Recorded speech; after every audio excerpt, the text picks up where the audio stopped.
SCORE's been around for 50 years. We've helped over 10 million small businesses grow their businesses, okay? So we've been around for a long, long time. If you come to SCORE and you come back, you can come back as many times as you want. We will help you grow your business, okay? So if you don't come back, you don't get our expertise. So we want to be there for you, okay? Next. Profits, a reality checks. Profits don't come easily. Can everyone agree with that? You know, we got to work for those, okay? Common misconception, my service is so great everyone will want to hire me. Hello, not everyone's going to hire you. I mean, you might think they are, but they're not. My product is so terrific everyone will buy it and once they hear about it. That's not true either, okay? What does it take to be profitable? Normally it takes 5 to 7 years before your business is probably going to be profitable. Not saying you can't do it sooner, but it's normally 5 to 7. Am I sort of is that a correct assumption, Nicole? She's from Union Bank, so she's shaking her head yes, okay? Passion and perseverance. Do you have it? Do you have what it takes to never quit, Gerald? Wow, Gerald. Huh, Gerald? He was trying to give me this song and dance that he couldn't do, this passion that he's in the music, and he was giving me these excuses of why that wasn't going to happen, and I don't buy that. If you got a passion for something, you make it happen, Gerald, right? Okay. Gerald, you're grounded. Okay. Do you love what you do, Gerald and Jeannie? Yes, they love to sing. That's part of what they do. That's their passion. If they could make a living at that, they would do that.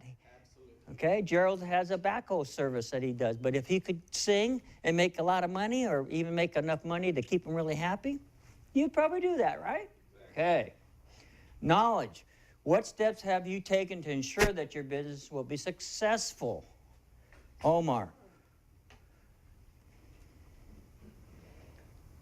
Should have picked on somebody that wasn't chewing. While he's chewing, Mike, that's wrong. Response to knowledge.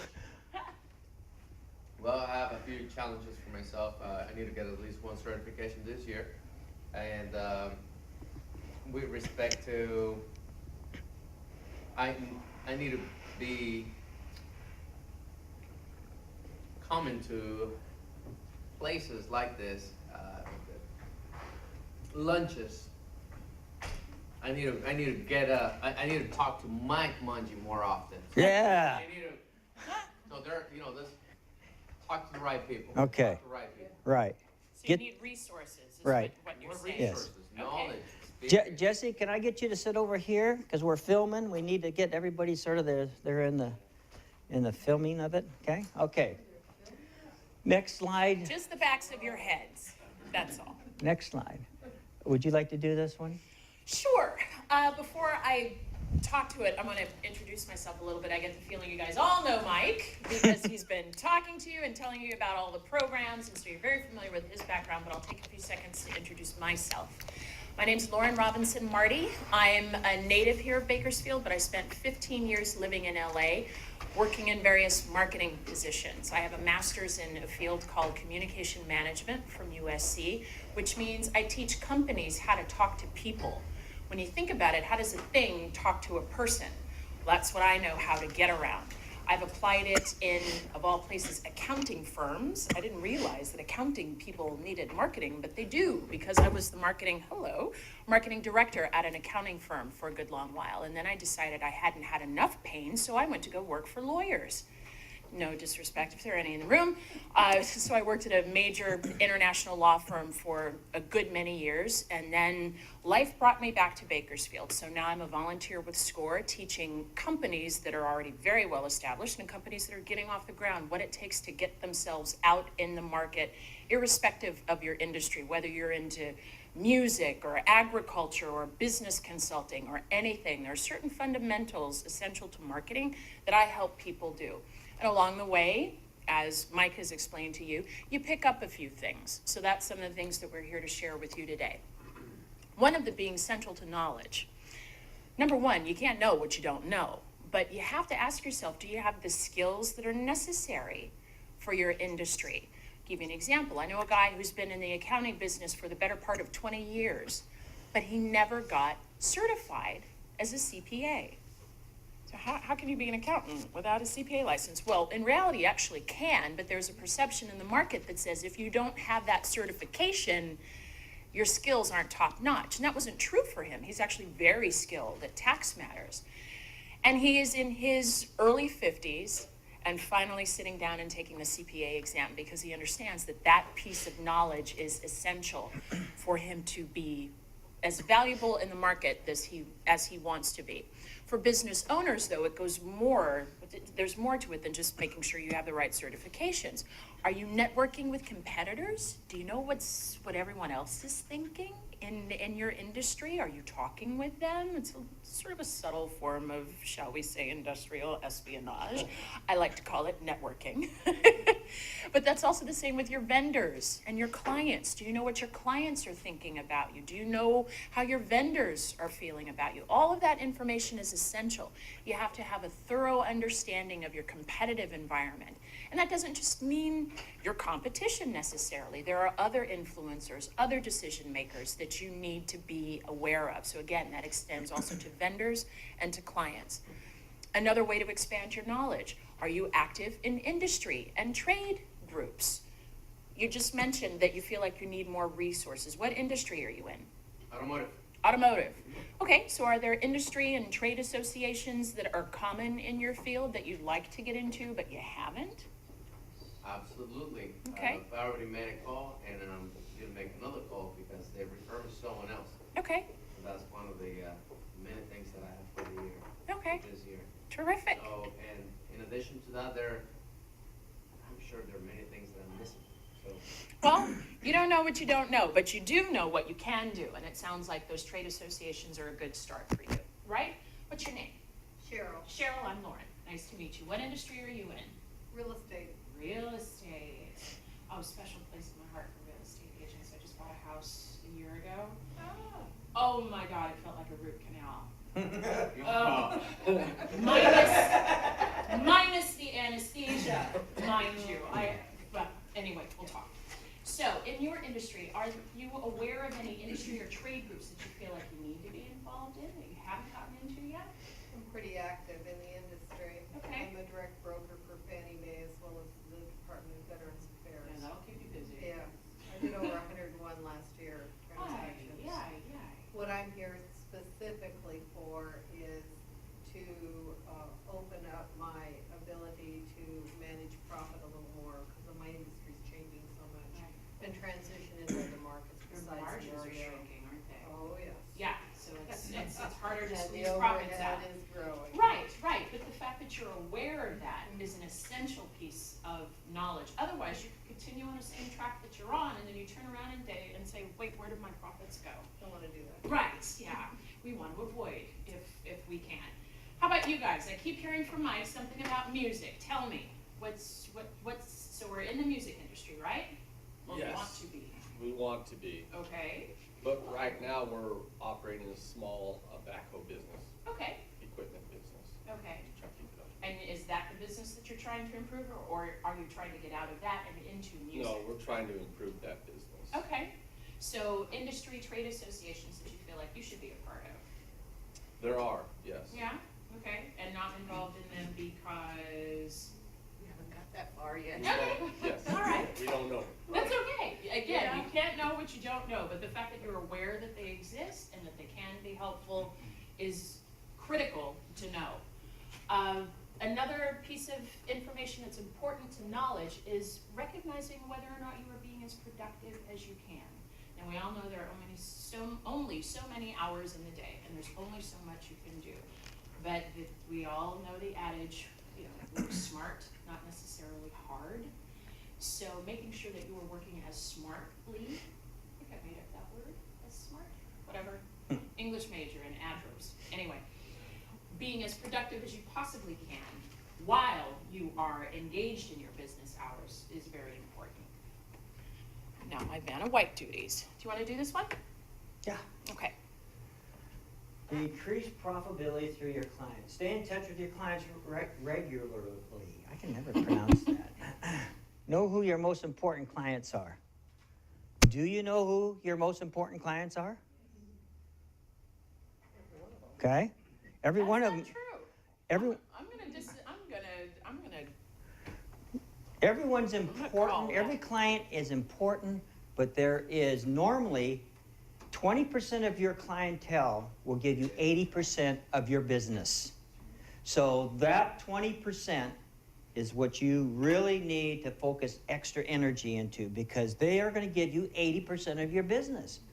And let's wanna be wo- honest, you can't give your full attention to every single client.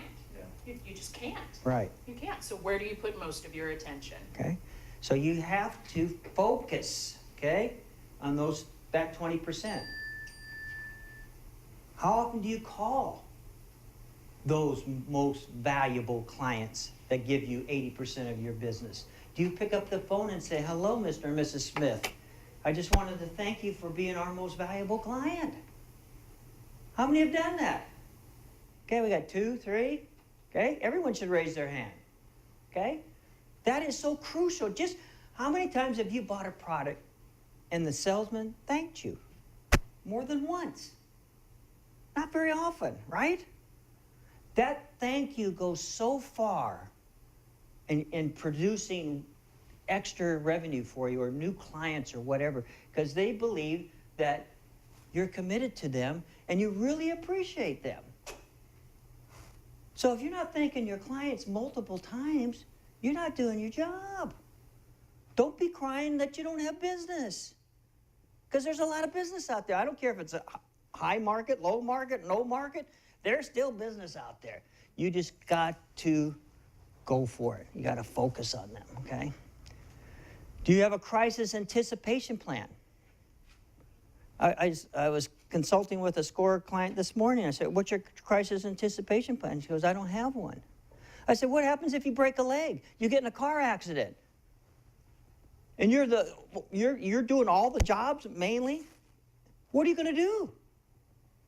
You got to have an crisis anticipation plan in place, okay?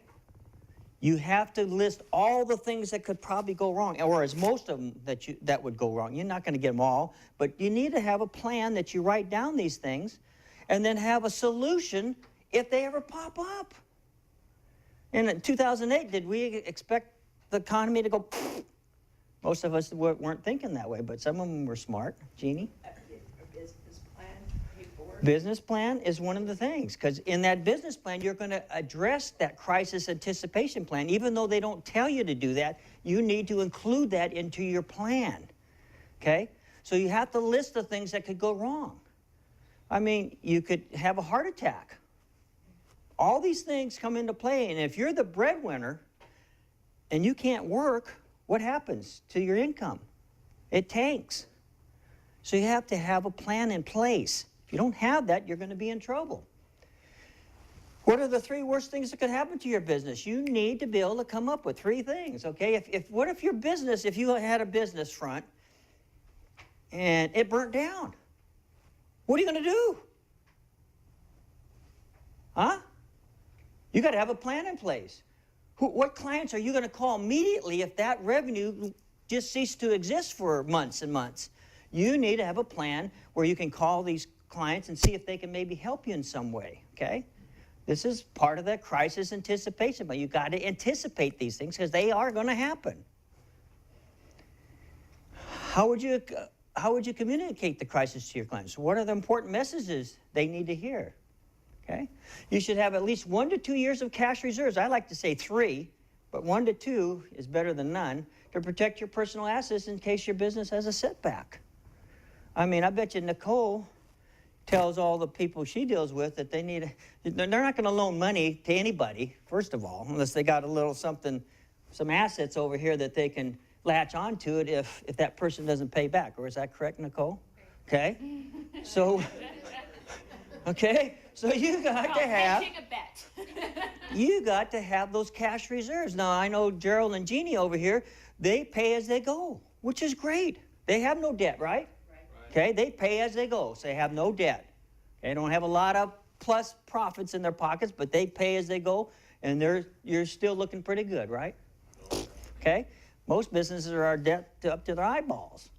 And if something happens, then they're really in a crisis, okay? I was telling Nicole earlier, 68% of the businesses are out of business within 5 years. But if you come to SCORE, 68% of those businesses are still in business because they came to SCORE and they got the right information that would help their business, right? So why don't you come to SCORE? Not that that's a shame at all. Okay? Not what you heard. And No. the thing, this lady, she thought we got paid. She thought the SCORE counselors got, Joe, do you get paid being a counselor? No. We do this out of we volunteer our time. We don't get paid. None of us get paid. None of us are getting paid today. Okay? Well, there is lunch. Lunch, you know, we get our lunch. And your smiling faces, Okay. there is that. So the few dollars we collect from you pays for some of the food and stuff and the banners that we purchase and this and that. Okay, so but we don't make any money. Okay. Okay. One more thing I want to say about a crisis anticipation plan. You're all familiar with the need for having a business plan at all, right? Just shout it out. Why is a business plan necessary? Give me some reasons. Direction, goal. Okay. Focus. Okay. Anything Bank else? requires one. Sorry? The bank requires. The bank requires one, yeah. It's a map. See, right? Yeah. Anything else? It's a roadmap. You It's a cannot roadmap, go- exactly. You cannot go any place without knowing where you're going. Bingo. So when you have a crisis anticipation plan in place, how can you know that even in spite of the crisis, your business is still heading in the direction you originally planned? You have a heart attack, you break your leg, economy tanks, number one client takes his business across the street. How do you know that in the middle of that crisis, you are still moving according to your original plan? Because it's very easy when a crisis pops up to react to it, but then you find yourself effectively on a tangent in the process. So having a crisis anticipation plan developed when there is no crisis facing you can help make sure that in spite of the crisis, you're still moving at least parallel to where you intended to be. So that was important to state. Are you listening to your clients? I saw this and I said, I got to have that picture. We just like the picture. You know, it's so cute, right? But how many of us really listen to our clients? Now, I met Cheryl just recently, Cheryl? We corresponded in the past because she lives in Cal City and she has that business in Cal City. And I have a house in Cal City that the property management people were treating me really bad. I'd call them up with a problem and they wouldn't call me back. Now, I hope Cheryl's not going to do that to me. I'm pretty sure she won't. But, well, I'm switching. Now, 'cause he just called you out. I'm switching. So he just became your number one client for the purposes of this day. Yes. So Cheryl's going to take over that property February 1st, okay? But she sent me a card, you know, a marketing card. It wasn't the best card that I would probably send out, but she sent me a card. Caught my attention, okay? I'm going to pass these around because these are the cards that I send out. And this is the one on a friend of mine's little baby. I'm going to tell you about that story too, so you can look at that. It's kind of, he's just a cute little guy. But pass these around. But the postcards are so important, you know, clients. But if I hadn't got that postcard from Cheryl, I would have never known about it. Okay, so now she's going to get my business. But that other company wasn't listening to me. And I have the belief that if my clients have a problem, I'm going to call them ASAP and find out how I can solve that problem. Because if you don't, they're going to go somewhere else, right? So you got to be listening to all your clients, okay? Vera, are you on board on with that? Yes, I am. Okay. How about you, Jesse? I don't know, what type of business are you in, Jesse? I am communication analyst. I am a life coach and Life coach and communication business? Okay. All right. Temo, are you listening to your clients? Okay. Claire, what business are you in? Heating and air. Heating and air? Okay. Okay. And you feel like you're in touch enough with your clients? You feel We like call them at least 3 times a year. Good job. If there's a problem, we find out that maybe someone in the family's had a problem, we send them a card. Mm-hmm. If there's an injury or someone's in the hospital, I'll send them flowers. So we have a very good loyal customer base. Okay. And a lot of your business comes from that referral Absolutely. network. Okay. How much do you figure you get? I think right now we're probably doing about 40%. That's Okay, huge. that's good. That's terrific. Okay. And you know what? It's the cheapest business to get because you're not paying for advertising. There's no acquisition cost involved. You already paid that when you got your original customer. But then based on the word of mouth, it's almost a buy one client, get one free Right. situation. So I know we've that's tried the terrific. cards. In the past, I did it a couple of years. I didn't get that much of a response. Mhm. To me, it was more of an outlay of cash that I really didn't need to, but I do find that staying in touch with the customer, thanking them for the referral, Mhm. the whole thing, that has worked tremendously for us. And you raised an important point. I mean, the cards that Mike is talking about, they're great in certain situations, but that's not to say that other types of outreach, like the kind that you're talking about, there's an injury, you send someone flowers. The point is to be in touch with your clients on some regular interval. You know, whether it's a card that you just send, there are some circumstances where that works terrific, but there are certain business realities that would say, maybe that's not the most productive use of a marketing dollar. Maybe there's another way to stay in touch. You can listen in a variety of ways. You can contact a client in a variety of ways. Some are zero cost, some have a pretty high cost involved. And based on you and your business, you need to decide what's right for you. But what they all have in common is that you are making an outreach in an effort to listen to your clients. That's the point.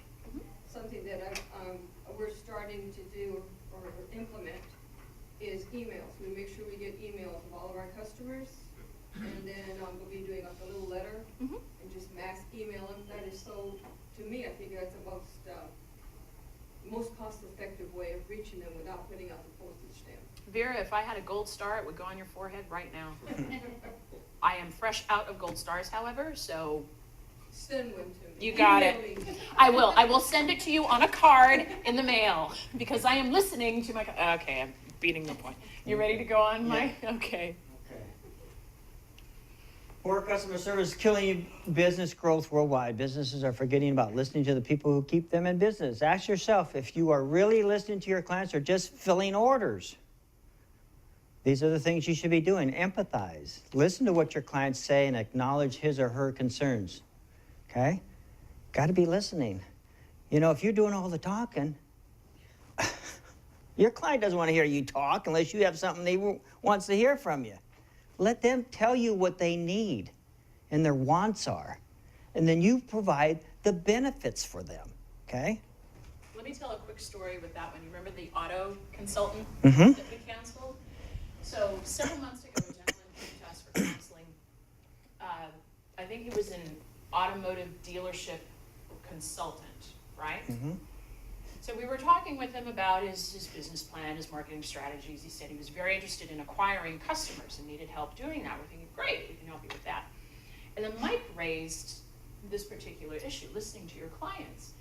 And he just threw it out there, well, what if you provide, counseling services and someone's unhappy and they don't want to pay your bill? And his answer was, well, they signed a contract that said they were supposed to pay me. Yeah, but they're not happy. So what do? Well, they signed the contract that said they were going to pay me. Yes, but they're not happy. What do you do? And the point we were making is you have to listen to what they're telling you. They don't care what they signed. You're giving them a reason to not do this. Refer business. You are setting them up to hit Yelp, the internet, whatever they can get their hands on and say, this guy, avoid like the plague, I had an awful experience, etc. And that is very, very hard to come back from once that perception of your business is out there in the market. The importance of empathy with your clients and listening to your clients cannot be overstated. So I wanted to throw that story in there. Okay, provide updates. You got to keep your client informed. My person in Cal City wouldn't keep me informed with what's going on. So if there's a delay in what you're doing, you get on that phone and you tell them, hey, we've got a delay, but you're on the books here. We're going to do our best to get you done, but you got to let them know you're still involved. Don't let them think that you forgot about them. You know, my wife, you know, bless her heart, she goes, what's this thing in Cal City? They haven't called back. You know, if they tell you they're going to do something and you don't do it, oh man, she's ruthless. she makes me do all the dirty work, but you know, she doesn't. If you tell her you're going to do something and you don't do it, that's it. You're on the you know what list. Okay, so you got to keep that in mind. Request feedback. Use surveys. People, do not walk out of here without giving us this feedback on these surveys. Okay.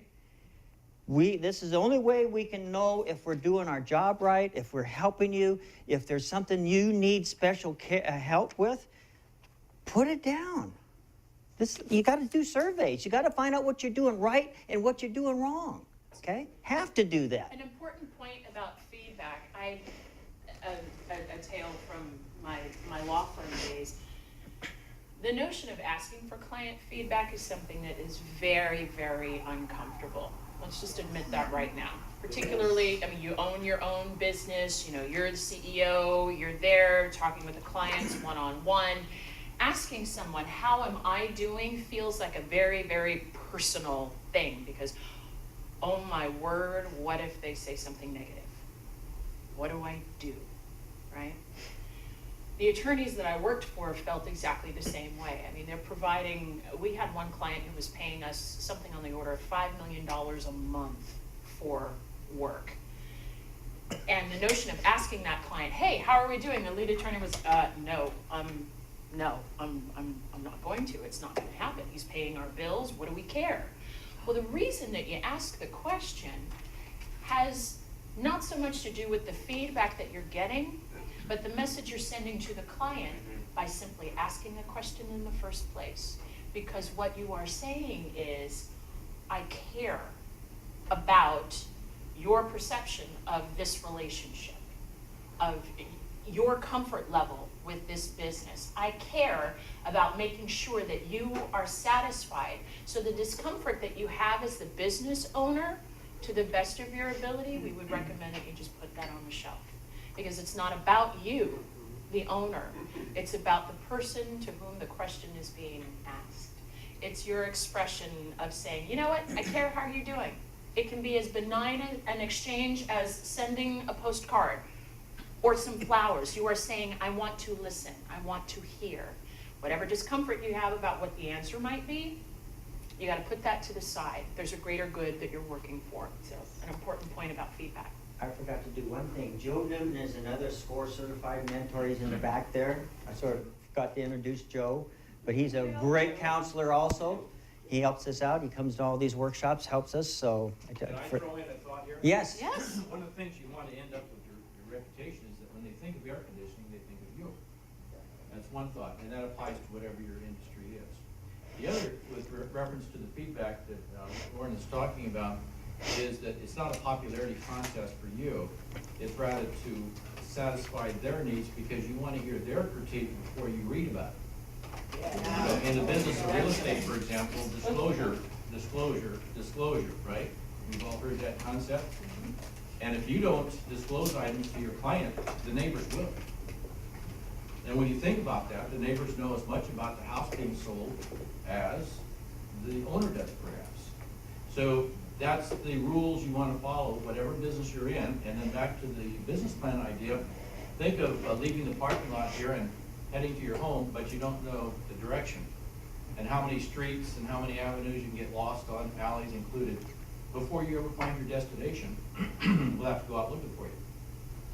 And if you think about that idea, that's a business person. We have to go out and find out who you are because you are proverbially lost in your environment. What he said. How many of you are wowing your clients? When was the last time your client said, wow? Raise your hand. 1, I bet it's 2, flowers, right? 3, 4, No? 5. What do you think? Omar, gets you to haven't wow? heard wow yet? Yeah, quite a bit. You didn't raise your hand. Well, you said you asked 2 questions in one. Well, that's okay. You have to. Omar's on you, Michael. I know You it. can't get anything past your beer. I What do you know. think gets you to wow? But you got to wow them, you know. When Jeannie came to SCORE, I asked Jeannie to give me a testimonial letter, and she gave me a wow testimonial letter. I sent it to the big wig up in Fresno, and he goes, wow, that's a great testimonial letter. Because I guess I did something right, huh, Jeannie? Okay? Yes. But you got to hear those wows. Okay? If you're not getting those wows, there's something wrong. You're not doing something for your client, right? Those wows are so important to grow your business, okay? The postcards, before I forget.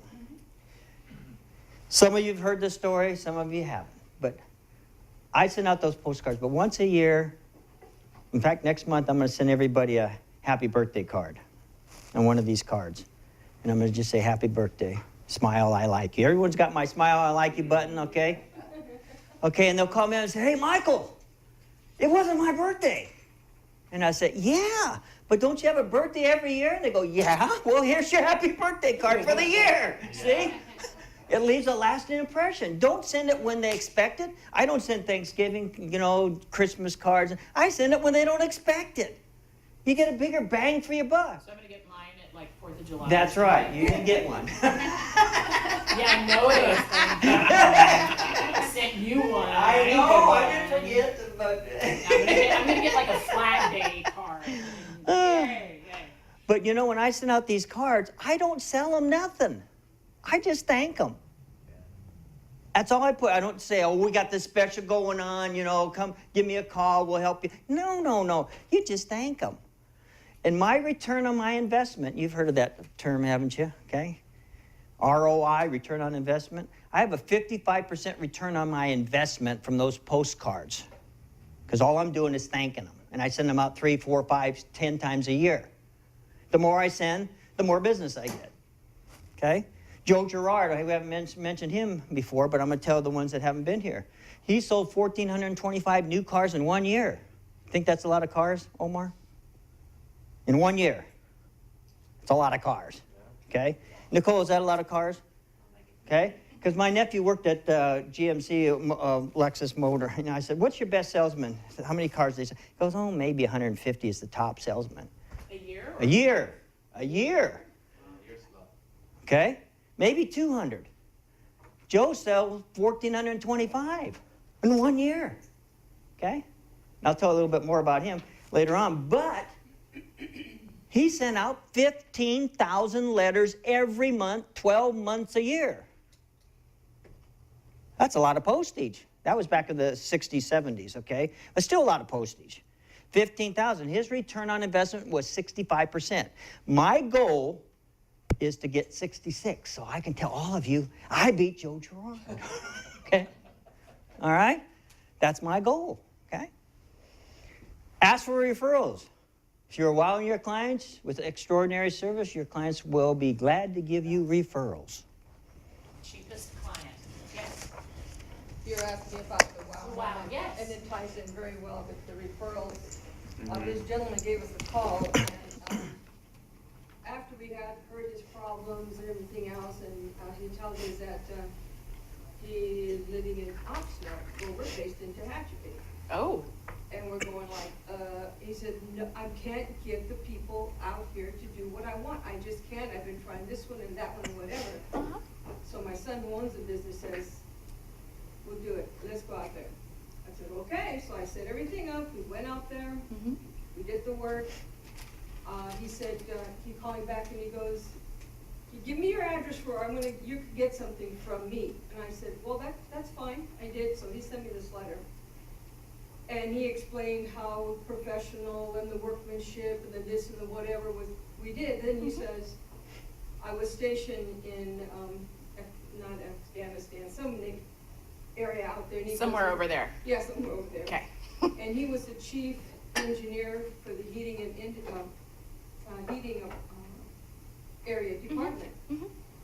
And he says that he really appreciated the workmanship and professionalism. He says, and if anybody's on the fence wanting to decide whether to go with you or not, give him my number. In fact, give him a copy of my letter. And I went, Beautiful. "Wow." That, yeah, you got a wow. You got a really big wow. Okay. And so the cost involved in going from Tehachapi all the way out to Oxnard more than paid off. Almost definitely. More than paid off. That's terrific. Anyone else have a quick wow they want to share before we go on? No? Okay. Before I forget. Yeah. Everyone saw that little cute little baby? I've had multiple people that were going in the bakery business or whatever, and I've told everyone, I said, you know, you should do a wrap or something on your vehicle. And I said, have a baby with cake all over his face and say, wow, this is the best, you know, whatever the business name was, because women are going to notice that baby.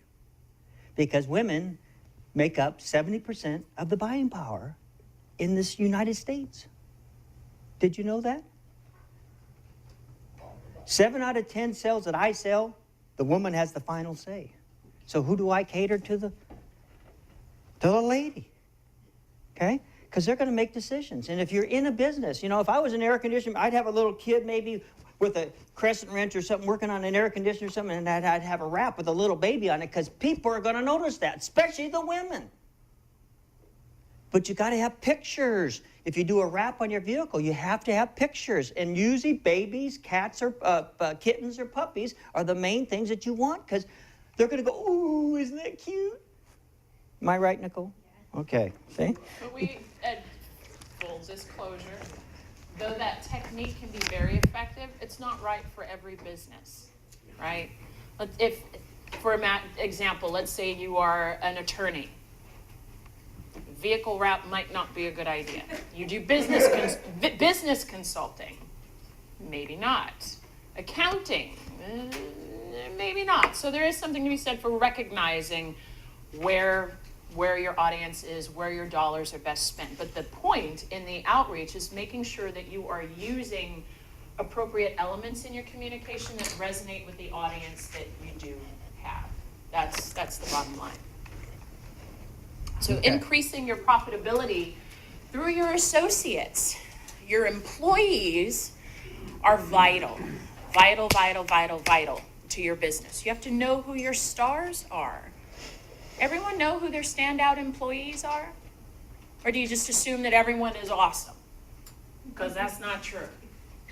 I guarantee you, not everyone you employ is a genius who has your business's best interests in mind. Right? Okay. Do you know how your clients feel about your employees? It's a question that's not often asked. You know, when we solicit feedback, we want to know, you know, your experience with the company or me as the owner. You ever ask about your client's experience, you know, with employee A or B or C? And there are ways to ask that question without actually naming somebody. For example, let's say that your outreach involves a survey. And you want to know how people are feeling about all of your employees. Well, let's say you have person A who's at reception, and person B who handles returns, and person C who handles scheduling. So you can ask questions like, on a scale of 1 to 5, please indicate your experience with our reception process, with our scheduling process. So there are ways to get the information without being quite so personal, you might say, right? What are you doing to motivate and retain your associates? What are you doing to keep them interested, keep them continuing to work for you? Because if they're that great, I guarantee you competitors probably know who they are. And whether it's your compensation package, whether it's generational values, you need to make sure that you are doing things to keep them anchored in your business enterprise, making sure that you give them a reason to stay where they are. Any thoughts, comments about this? Mike, anything you want to add? Nope, you said it all. All righty. You get this one. This is your baby. Okay, the most important part of the whole workshop.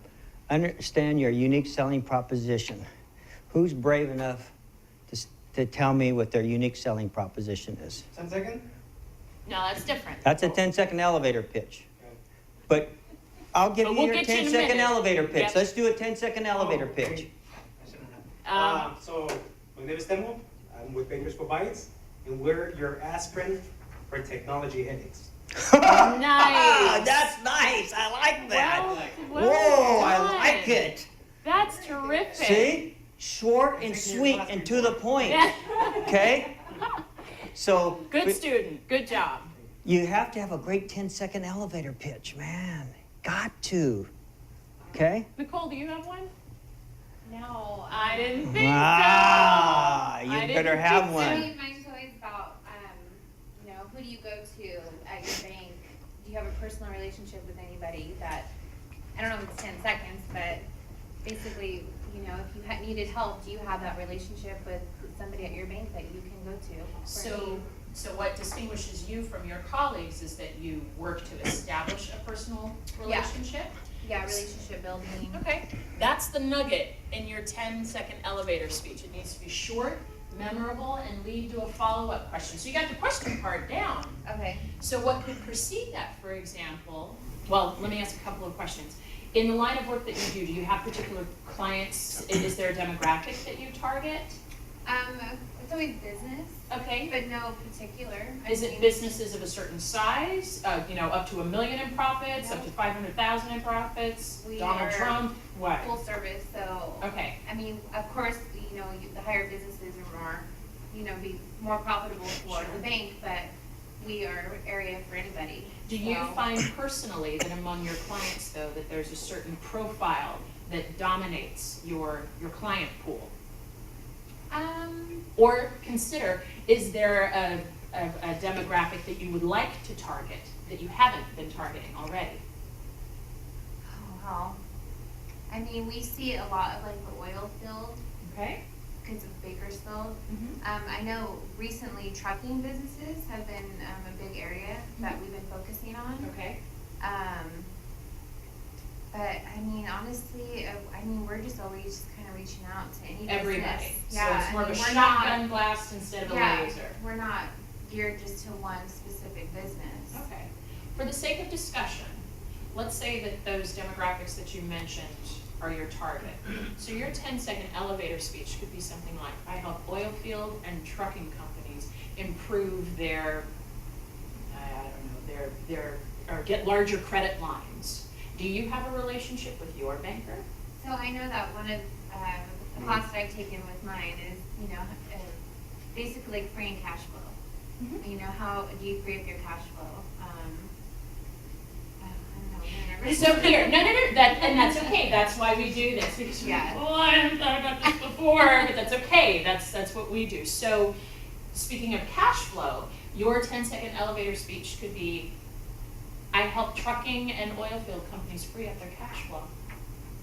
And then the next, I have a card that has that written on right? And then the follow-up. it. It just isn't coming to me But right then now. the follow-up question that someone would ask is, how? Which is where you get to explain everything that is so awesome about your bank that Wells and Mission Bank, et cetera, don't do. So that's the anatomy of an elevator speech. Anyone else want to get put in the crosshairs since we already picked on Nicole? Otherwise, I get to pick. Okay. Wait. Yeah. Since there's not mics on everybody, I'm gonna come close so they'll hear your voice. Oh, So okay. I'm not getting okay. I'm not getting close, I'm just getting All close. right. Well, now I'm gonna pick since there are no volunteers. Jesse, I know, you're chewing, so I'll talk for a little bit. That's okay.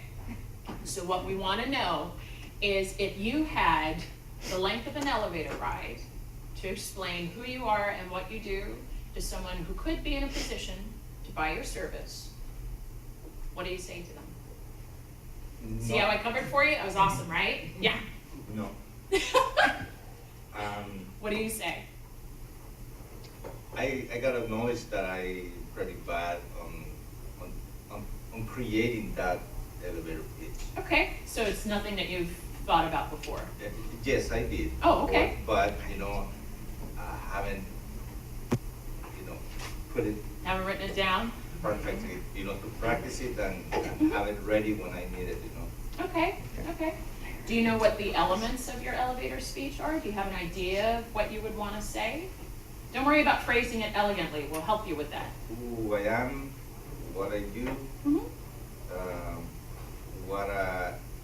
what successes I have been having in what I do and how I can support Can you say all that in 10 seconds? No. Yeah, I don't think anyone can say that in 10 seconds, kid. That's a lot. That's a lot. That's the kind of stuff that you explain after the follow-up question has been asked. The point of an elevator speech is to provide something so compelling initially that makes them want to know more. So you're thinking of the answer to the question that you haven't given anyone a chance to ask yet. Exactly, you know what, That's that the might be the problem. problem that I am Yes. having, because you know, I am not doing, I'm doing it backwards. That's right. I'm not letting. Cart before horse Exactly. is what's happening. Exactly, exactly. Anyone else, some thoughts on elevator speeches? Anyone want to road test one? You got 3 business people in here who can help you fine tune it. Here, I have never given a thought to an elevator speech, or speech. you wanna? But I guess. Okay. Try it, I don't know, would it, Okay, I'm still kind of at a loss with that. okay, so. Let me go give ahead. her an example. All right, Camel's was excellent. Oh, yeah. Short and sweet. Very good. gold star. And I got 2, okay? I have 2 elevator pitches. One is, I change people's lives, not today, not tomorrow, but forever. How can I serve you today? Does that leave a question mark where you're going to ask me more questions? Short and sweet, okay? The second one is, my lovely wife Patricia was dying of valley fever. Conventional medicine failed her. I found 2 treatments that saved her life. From that point on, I work full-time on the health and success of others. How can I help you today? Does that leave a question mark? You want to leave that question mark where they're going to say, yeah, Nicole, tell me more. I want to know how you can help me, right? That's the key, okay? Before I get too far, I don't know, do I have index cards on there somewhere? No. Okay, before I forget, how many of you have your index cards? Gerald and Jeannie, We're working on it. Ah, We are. Timo, Fatima, and they're at home. We are. Okay, this is my index card, and I tell this at every workshop I do. If Warren Buffett came through here, or Bill Gates, would you be impressed? Okay? How would you make the biggest impression with Bill Gates and Warren Buffett? Because you would like to make a big impression, right? Okay? What I would do is I would pull out my index card with my goals on it. And I'd say, Mr. Buffett, Mr. Gates, can you read my goals? I need some help. Maybe you know someone that can help me achieve my goals. I'm going to pass this around. A lot of you have already read it, but some of you haven't, okay? But that's something that you should have. And the ladies, this is the biggest excuse of the ladies, is I left it home in my other purse. That doesn't hold water with me, because you can put one in each purse, okay? But you should have that, because you never know what person that you're going to meet somewhere down the line that can help you achieve your goal or goals, okay? By the way, you can have that stuff memorized, you know.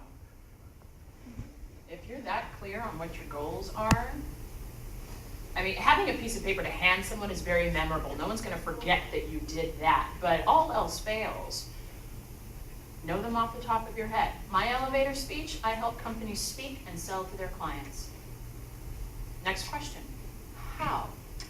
Well, and then I get to explain everything that makes my service unique. So Vera, does that help explain Well, what I goes get, into one? I get the concept of it, I'm just trying to figure out what would be. What goes into Halfback. Okay, some things to think about when developing your elevator speech, and I will leave you with this because I have a 2-year-old I have to go pick up. When creating your elevator speech, you want to identify what is, if you had to pick up one thing, I'll phrase it this way, if you had to pick one thing that is different about what you do versus everyone else who does what you do, that is the most important thing to put in the elevator speech, like with Nicole, right? We identified a demographic, and we identified something that she does, the freeing up the cash flow. Now granted, lots of other banks would probably say the same thing, but what counterbalances that is the focus on a particular demographic, trucking and oil field, right? So consider things like, who's your demographic? What do you do that's different from everybody else? Or if it's not different, do you want it to be? Do you wish it was? Because I guarantee you, you putting that in an elevator speech is something that your competitors probably aren't.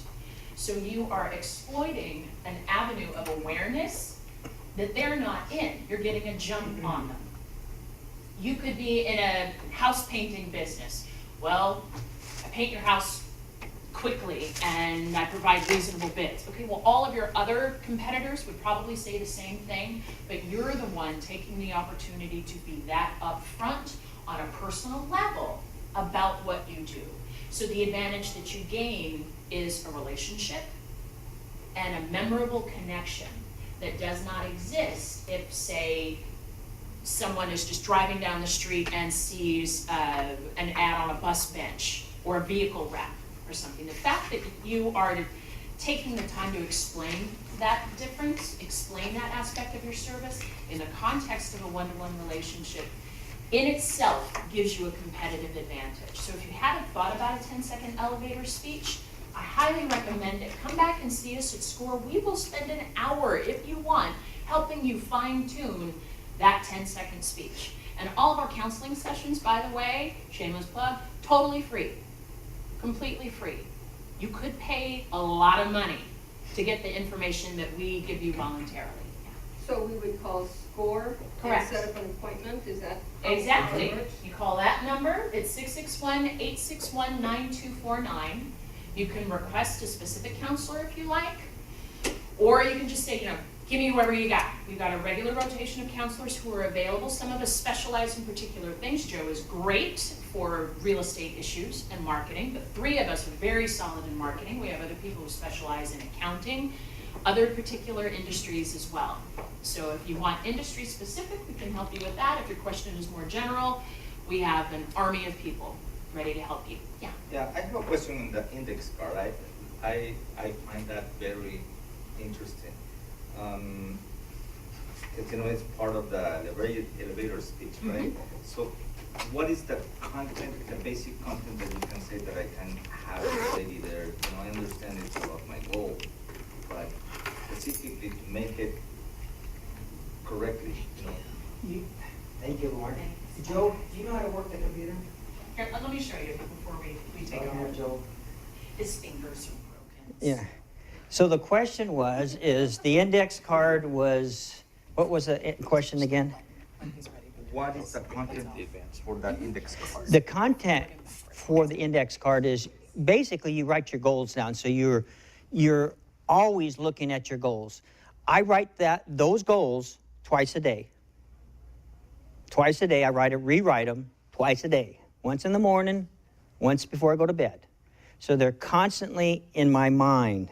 I'm always thinking of what I have to accomplish or what I want to accomplish with my goals, okay? So you can put anything you want, but you want to put basically your goals down, what you want to achieve.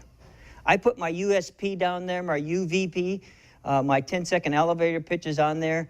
I put all that down there because that keeps me thinking of what I have to do on a daily basis.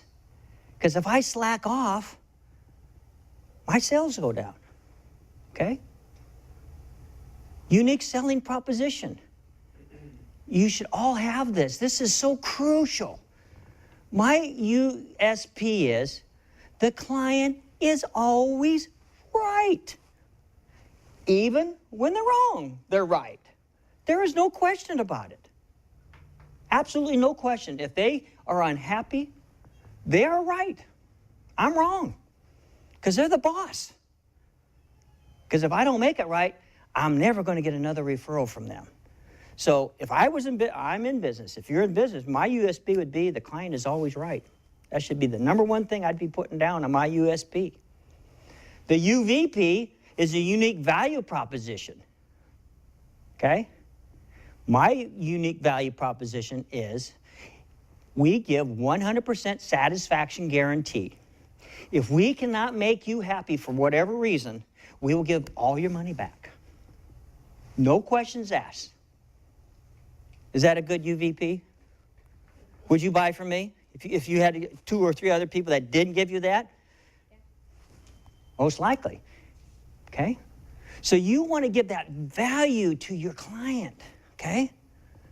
Because you're going to build that trust. Because if they know that, if things go wrong, you're going to make good on your word. That's the number one thing you have. Your word is all you have in the world of business. If your word's no good, you're not going to be in business very long, okay? So those, you can use those. You can come up with your own, but I thought those were great. Stu Leonard has the world's largest dairy store in Connecticut. I don't know if he's dead or not, but he put 2 big old rocks out in front of his store, and it says, rule number 1, the client is always right. On the second one, rule number 2, if the client is ever wrong, read rule 1.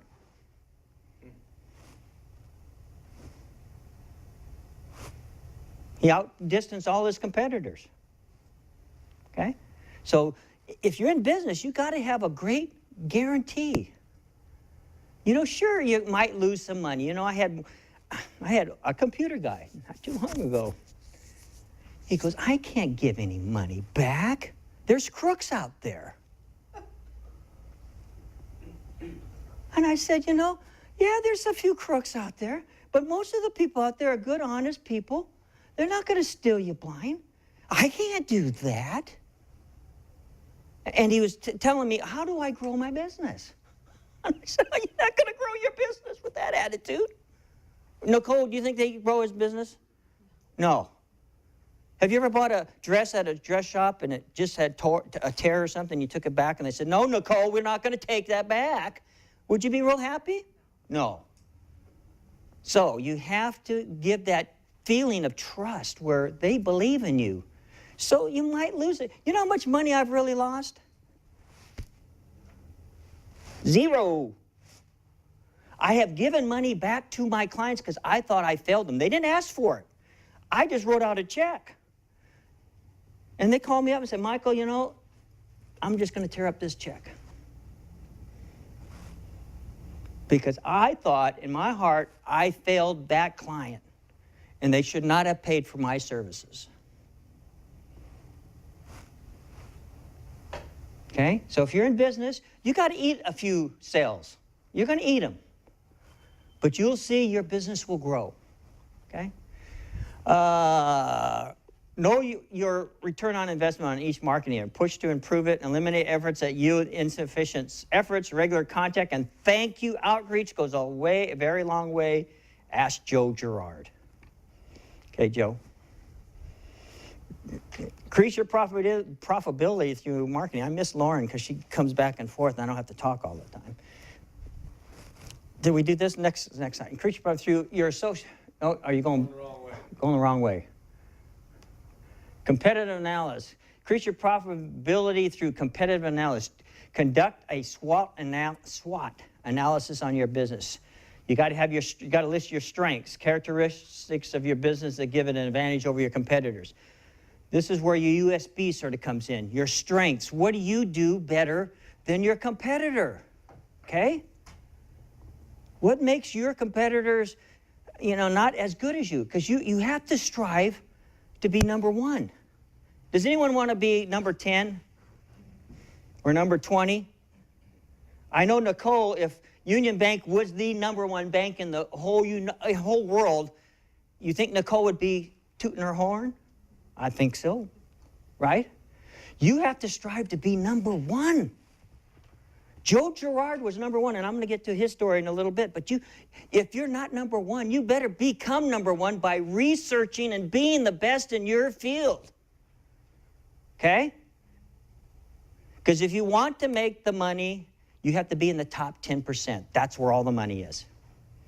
You're down here in the 80 percentile bound down here, you're not going to be making much money. You want to be in that top 10%. But you want to be number 1 in your industry. So if anyone ever asks you, Gerald, are you number 1? Yes. Okay. I told this group before, I was asked that question. This guy came, he goes, are you the best? And I said, I think I am. And I went home and kicked myself right in the hiney. I said, don't you ever say that. You tell them you're the best, and this is the reasons why. And I have a list of things that tell my clients why I am number 1. Okay? You have to have that passion, that conviction that you are the best. And tell your client why you're doing something different than your competitor. Okay? Your weaknesses. You need to write down your weaknesses. Okay? That's where you come up, if you have weaknesses, you come up with a solution to overcome those weaknesses. Okay? Everyone has weaknesses. I have weaknesses. But if I don't correct those, I'm not going to go to that next step. Opportunity, elements that the business could exploit to its advantage. There's always opportunities for your business. You just have to find what they are, okay? Threats, eliminate elements in the environment that could cause trouble for your business. Recession, earthquakes, tornadoes. No internet. A whole list of things could just really put a tizzy into your business, right? So you got to be able to say, well, here's the threat. This is the solution. I got to do this, this. Okay? Got to have that in play. You got to have that plan. Okay? That's where the business plan comes in. So you can focus.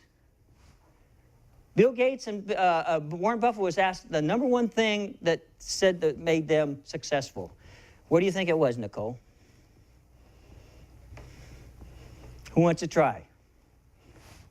Business plan. Business plan? The number one thing, the first thing they both said at the same time was, focus. You got to focus. Okay? Next. Here it is. Do your SWOT analysis. Whatever is helpful, you know. The strengths, the weaknesses, the opportunities, and the threats. You need to be writing these things down. Okay? Unless you're so filthy rich you don't ever have to work again in your whole world and you can just kick back on a beach and take it easy, you're going to have to do this. Okay? Next. Increase your profitability through SMART goals. Where's my index card? You know, I had this lady, she goes, can I keep this? And I said, no, this is mine. This is my index card. You got to get your own. Said that this morning. Okay? SMART goals. I asked this gal, I said, she goes, how much you want to make? She goes, well, I did $100,000 so far. Because but I want to make another $50,000. I said, well, that's pretty good. Do you have it written down? Oh, it's up here.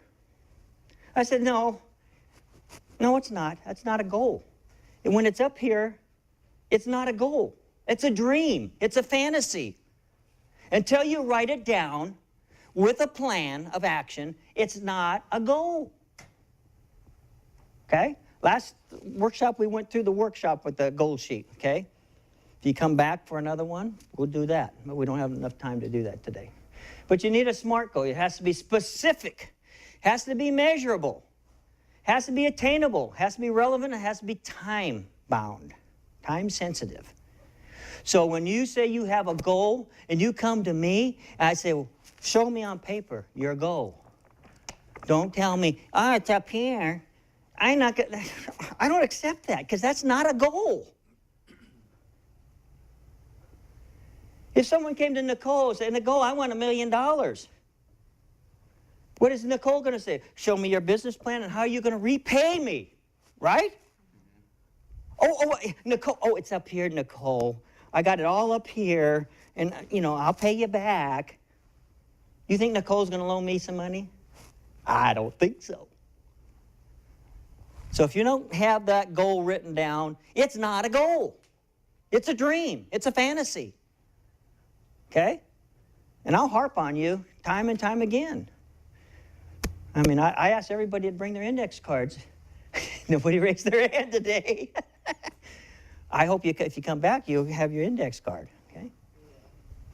A dream is just a dream until it's written down, only then it becomes a goal. Napoleon Hill, if you haven't read his book, Think and Grow Rich, you haven't read any book at all. That book has made more millionaires and billionaires than any book that was ever published.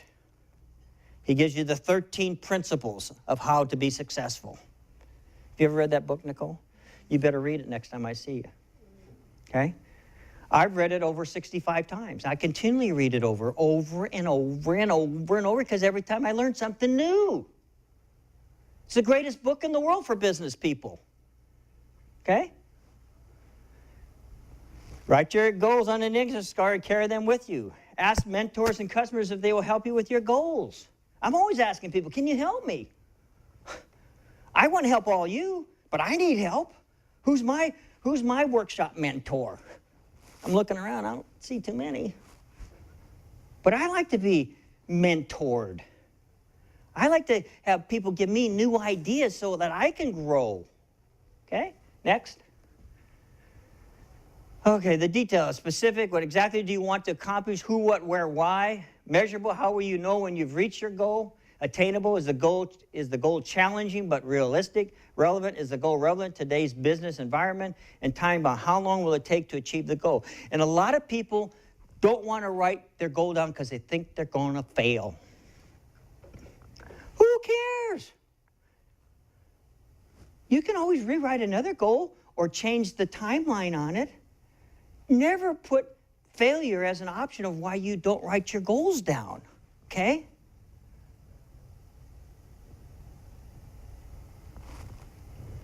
It gets real easy. You know, I know some of you people haven't heard this, but I only work 5 to 10 days a month. And I've done that for the last 20 years.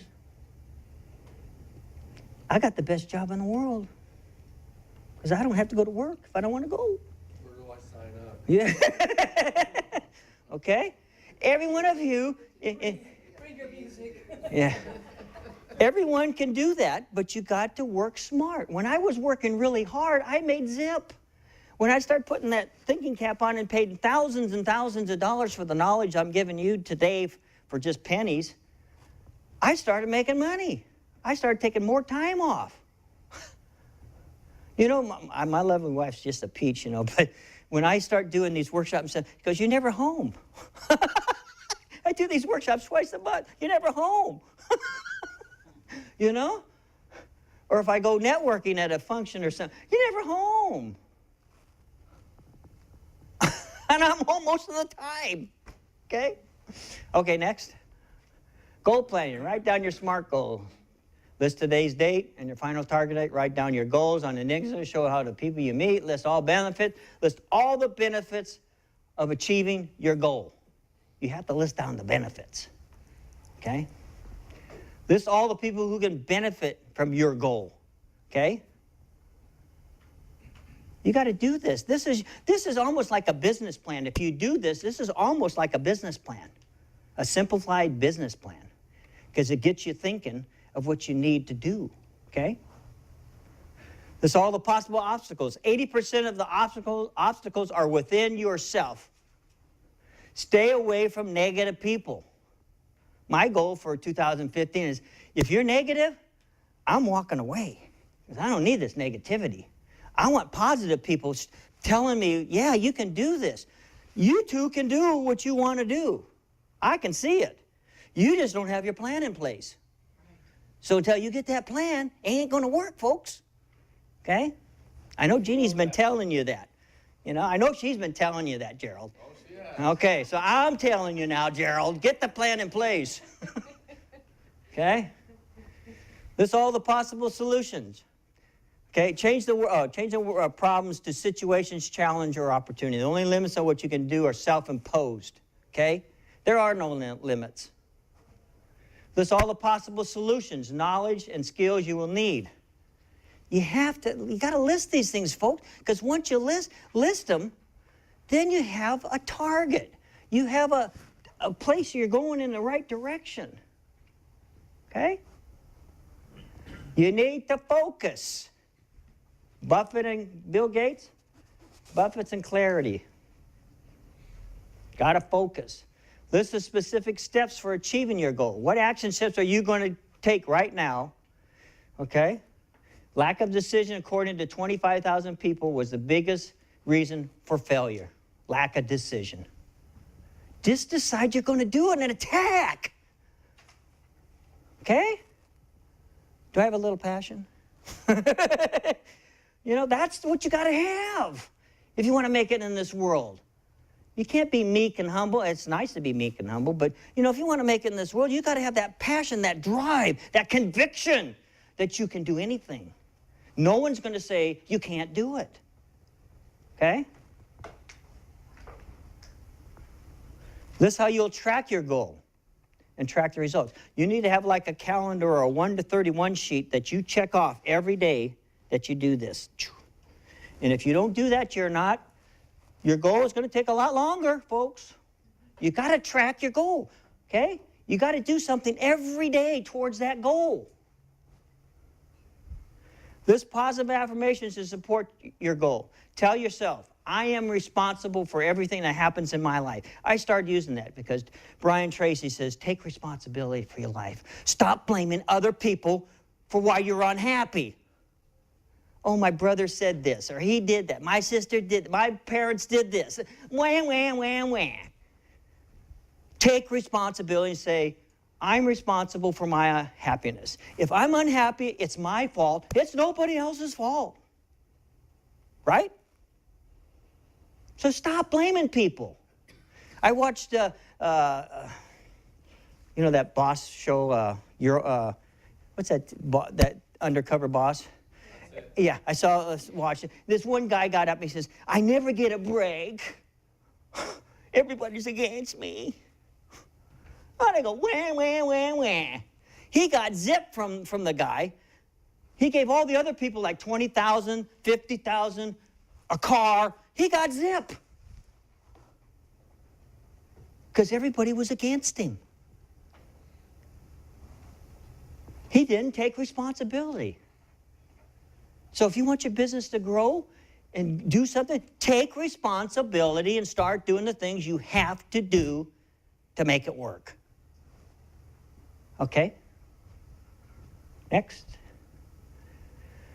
Understanding your core. Time is money. Understanding your core will help you guide toward greater profitability. Analyze your core competencies. Okay. Regularly to make sure you aren't deviating from that. What are your core competencies? I can't, you messed that up. I'll give your company. In what areas does your company excel? How about your employees? Do you have, that's not my department policy? You know, a lot of people, you know, I went to Apple yesterday. I had an old computer, Apple computer, and the gal that was helping me goes, well, that computer's too old. We can't help you. All I wanted to do have the hard drive taken out and have them recycled. That's all I wanted. Oh, we can't do that. I said, I talked to the guy, technical support. He says, just bring it down and we'll take the hard drive out and we'll recycle it for you. Oh, we can't do that.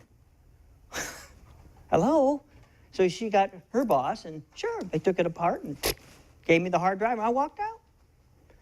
But your people, you got to make sure your people know what's going on, okay?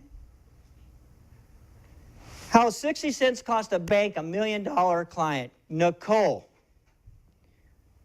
I'm going to pick on Nicole here because she's in banking. This guy had multi-million dollars in this bank. And he went out and they didn't validate his parking ticket. So he came back in and says, can you validate? No, you haven't been here before. He goes, that's fine. Give me my $1 million. He walked out of that bank. Would your bank manager be pretty upset if you blew a deal like that? The bank manager, the president. You would be here, you'd be getting a little lecture, wouldn't you? Oh, yeah. Okay? For 60 cents, they lost $1 million a client. 60 cents. Is that crazy? Wow. I know Nicole would be on the hot seat. Big time. Okay. Let's see, where am I? 60, where? Oh. Do you cultivate service heroes? Do you, as an owner or manager, personally serve your clients? Do you have 100% acceptable quality levels? What are you personally very good at doing? What other skills will you need? Are you anticipating your clients' needs to gain a competitive edge over your competition? Okay? You got to anticipate what your client's going to want. If you want to grow your business, you know, a lot of people are kind of lackadaisical, you know, so what? Their employees are the same. They don't care because it's not their business, okay? So you got to be grooming your associates. What are your core marketing methods? Have you developed client-centered marketing documents? Focus your marketing on these 4 words. You get benefit now. Not tomorrow, today. Okay? What are your core selling methods? How do you convert prospects to customers? Who are your core people in your company? Who are the most difficult people to replace? If you lost a key person in your operation, would it hurt your business? It would, because then you're going to have to train someone else, and that's going to cost you big bucks. And they're not going to be probably as good as the person that left. So what are you doing to keep these people happy? Okay? It can't be all about you. It has to be about them. Okay, Joe. Never give up. Joe Girard would be booed at the award ceremonies because he was number one. The first time he not the first time, but the second time he won number one in the whole United States from GM, the other salesman booed because he was number one. And his wife cried. She was humiliated because they were booing her husband. You know? She felt terrible for Joe. Joe says, no problem. If you're not number one, everyone below you is trying to knock you off. I'm number one, and I'm going to stay number one. And he did. For years and years and years, he was never number two. He was always number one.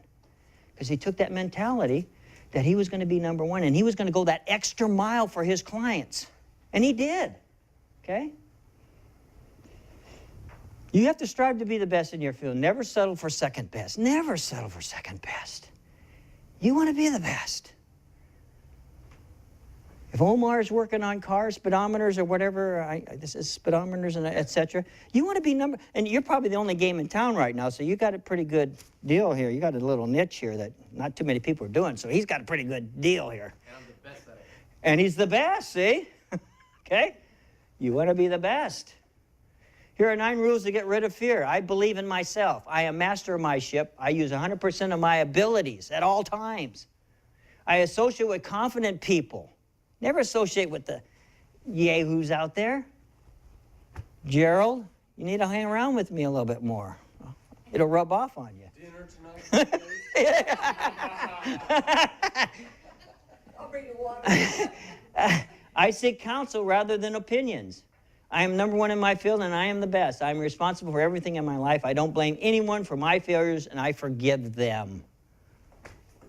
Okay? You got to forgive. that's hard. You got to forgive. You got to take responsibility. You don't take responsibility for your happiness if you don't forgive. Okay? Okay, Joe. Questions to ask your clients to increase your prosperity. Timo should have stayed here. I read this. This was the best thing I ever heard. If you ever go do a cold call or whatever, and you're in the person at the front desk won't give you any time of the day to set up an appointment with the owner or whatever, all you have to say is, can I have just 2 minutes? And I'll set a timer. And when that goes off, I'll turn around and walk away. How many people are going to say, no, I'm not going to give you 2 minutes, right? Just get 2 minutes. That's all I'm asking for. But you got to have that elevator pitched down. Have that USB in there and that UVP. In 2 minutes, you can do it.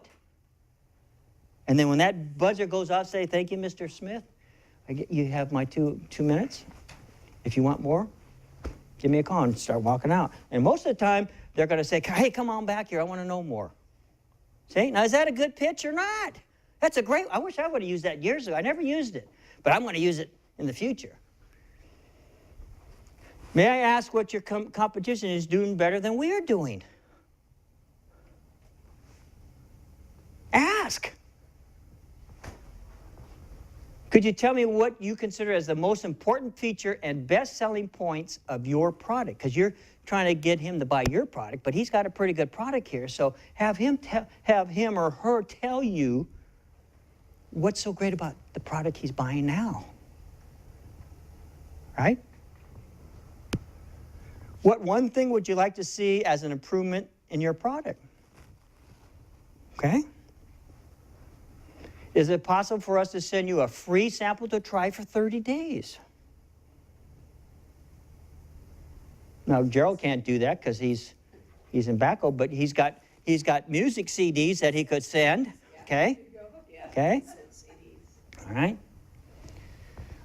I know you're not going to place an order today. That happens a lot. You know, they're not just going to buy from you today because you have concerns about our products.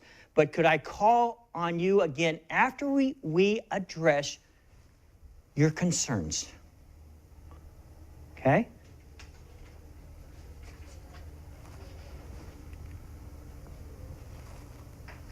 Would you like us to recommend your product to our clients?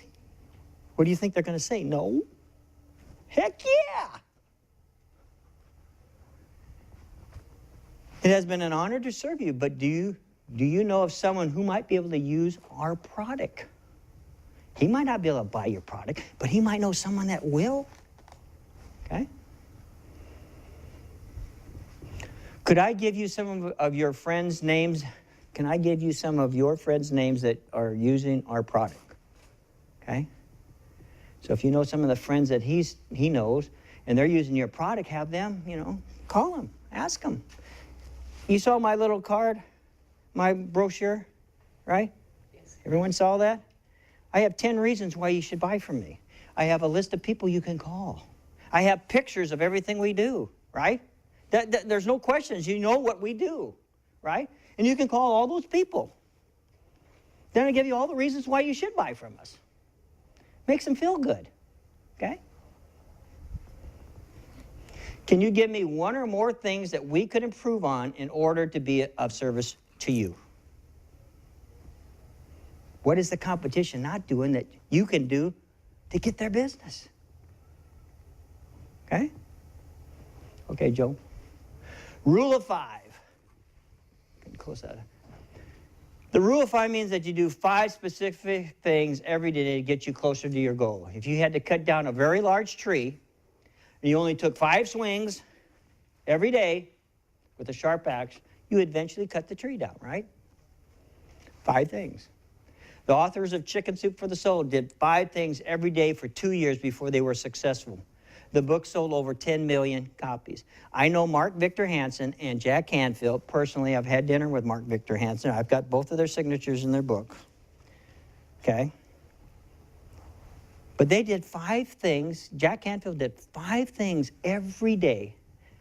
2 years. They were turned down by, I think, 250 publishers, or 350, some huge amount.